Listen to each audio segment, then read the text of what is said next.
অনেকগুলো উপদেষ্টার মধ্যে একটা উপদেষ্টারে ঢুকাইছিলাম আমরা, খুব আন্দোলন কইরা কষ্ট কইরা। আমাদের আন্দোলনের ফসল একটা উপদেষ্টা, ধর্ম উপদেষ্টা আমরা মুসলমান আলেম ওলামাদের থেকে আমরা বানাইছিলাম। এইবার আরো এক ধাপ আগায়া গিয়া হিন্দুদের বাড়িতে মেয়েরা যেন নাচে, কমর হেলায়া দুলাইয়া, হে নাচ দেখতেও যায় না। ওই সর্বনাশ, উনি আরো এক ধাপ আগায়া ধর্ম উপদেষ্টা।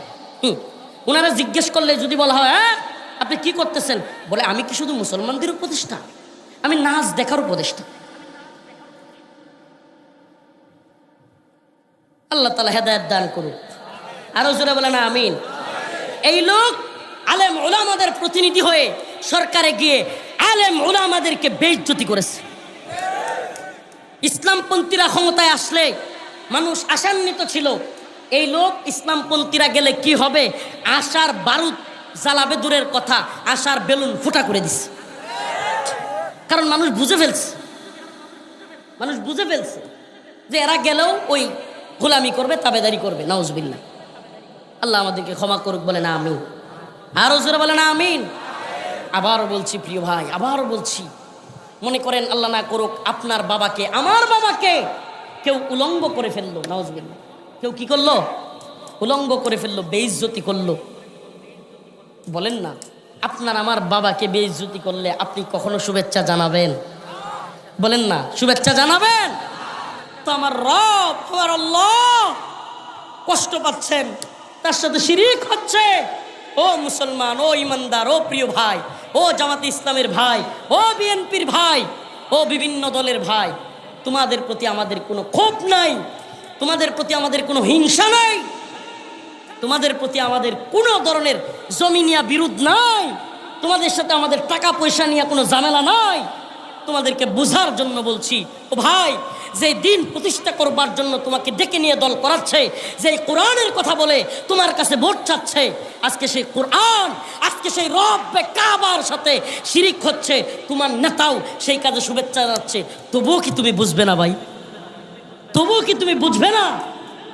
তবুও কি তুমি মনে করবে মাদানি বেশি বুঝে? তবুও কি তুমি মনে করবে রফিকুল ইসলাম মাদানি ছোট মানুষ, মানতেক বুঝে না, হেকমত বুঝে না? ও ভাই, হেকমতের নামে তোমার নেতা, তোমার নেত্রী আমার আল্লাহর বিরুদ্ধে শিরিকের কাজে শুভেচ্ছা জানাচ্ছে, তুমি তোমার নেতার ঈমান চলে যাচ্ছে, তবুও কি তুমি বুঝবে না? তোমরা আমাদেরকে বলো আমরা বেশি বুঝি, ভাই আমরা বেশি বুঝি না। আল্লাহি ওই নেতা, ওই নেত্রীদের চাইতে এই উম্মাহকে, এই জাতিকে, এই ইসলামকে আমরা বেশি ভালোবাসি। ছোট মানুষ বলতে পারো আমরা বুঝি কম, বেশি বুঝে তোমাদের নেতারা। এই জন্য দেবী দুর্গার শক্তির কথা বলে, এই জন্য তারা পূজা আর রোজার কথা বলে, আর তুমিও যুক্তি দেখাও, যুক্তি দাও, তার পক্ষে সাফায় গাও। আল্লাহ তাআলা আমাদেরকে বোঝার এবং আমল করার তৌফিক দান করুন। আরো জোরে বলেন আমিন। ও মুসলমান ইমানদার, আমাদের কাজটা কি বলেন না? আমাদের কাজটা কি? এই উম্মত নিজের স্বকীয়তা, নিজের দিন, নিজের ঈমান ভুলে গিয়ে, আমি হযরত ইব্রাহিম আলাইহিস সালামের ঘটনা একটু স্মরণ করে দিতে চাই আপনাদেরকে। আমাদের স্বকীয়তা আজকে যে ভুলে গেছি, আমাদের গায়রত ভুলে গিয়েছি। এই দিন কিভাবে আসলো, মিল্লাতে ইব্রাহিম কিভাবে আসলো, আমাদের জাতির পিতাকে, নাকি জাতির পিতা আরেকজনের নাম শুনতে শুনতে ভুলে গেছেন? হ্যাঁ, মুসলিম জাতির পিতাকে ইব্রাহিম আলাইহিস সালাম, মিল্লাতে ইব্রাহিমের চেতনা, জাতির পিতা ইব্রাহিম আলাইহিস সালামের চেতনা, মূর্তি গড়ার, মূর্তি তৈরি করার চেতনা নাকি মূর্তি ভাঙার চেতনা? বলেন না, মূর্তি গড়ার চেতনা নাকি মূর্তি ভাঙার চেতনা? ইব্রাহিম আলাইহিস সালাম কি করেছিলেন মনে আছে ঘটনা? মূর্তি বানিয়েছিল তার বাবা সহ সবাই। উনি একটা কৌশল অবলম্বন করলেন। সবাই যখন চলে গেল, উনি বললেন আমি অপেক্ষায় ছিলাম সুযোগের। সুবহানাল্লাহ, সুযোগের অপেক্ষায় ছিলাম। আল্লাহ পাক বলেন আমার ইব্রাহিম সুযোগের অপেক্ষায় ছিল, কৌশল অবলম্বন করেছিল।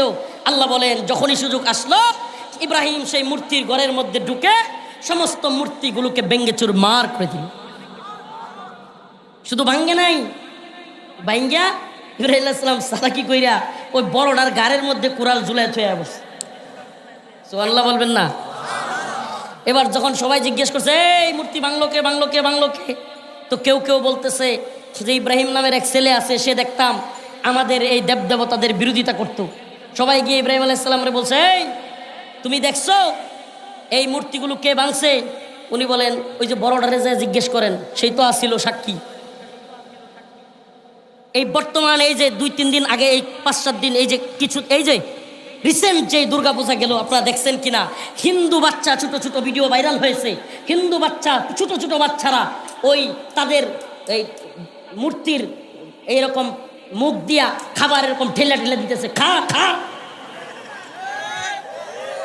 ইয়া সুবহানাল্লাহ, ওই আয়াত যেন স্মরণ হয়ে যায়, ইয়া আইয়ুহান নাস দুরিবা মাসালুন ফাসতামিউ লাহ ইন্নাল্লাযীনা তাদউনা মিন দুনিল্লাহ লা ইয়াখলুকু যুবাবান ওয়ালাউ ইজতামাউ লাহ ওয়া ইয়াসলুবহুমুয যুবাবু শাইআ লা ইয়াস্তানকিদুহু মিন দুআফাত তালিব ওয়াল মাতলুব।